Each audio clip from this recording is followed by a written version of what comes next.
ये मेरी कुकिंग की पहली वीडियो है। वैसे तो मैं स्किल्ड नहीं हूँ, लेकिन जो खाने का मन करे कभी कभी बना ही लेती हूँ। मौसा जैसे मैंने कहा था ब्रेड लेके आना, क्योंकि मेरे ब्रेड पकौड़े खाने का मन है। तो मैंने आलू उबाले, फिर तेल गरम किया और उसमें जीरा डाला, और फिर उसमें प्याज मिर्ची में डाले, उसमें थोड़ा सा लहसुन अदरक का पेस्ट डालकर नमक मिर्ची हल्दी डाले।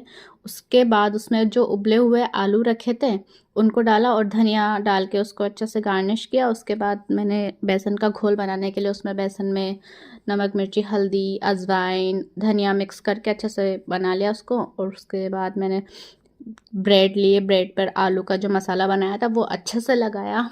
फिर मेरे एक हाथ से वीडियो बन नहीं रही थी, तो मैंने मौसा जी से बोला मौसा जी मेरी वीडियो बना दो, तो मजाक करते करते मेरी वीडियो बना रहे थे। इसी तरह मैं ब्रेड पकोड़े बना रही थी। फिर मैंने सबसे पहले ब्रेड पकोड़े बनाते ही सबसे पहले टेस्ट कराया मौसा जी को, और फिर उन्होंने मेरी तारीफ़ की, बहुत अच्छा लगा। ये मेरी पहली वीडियो थी, तो मुझसे आई टेस्ट होप करके आपको बताना पसंद आएगी। कैसा लगा। बहुत अच्छे बहुत अच्छे।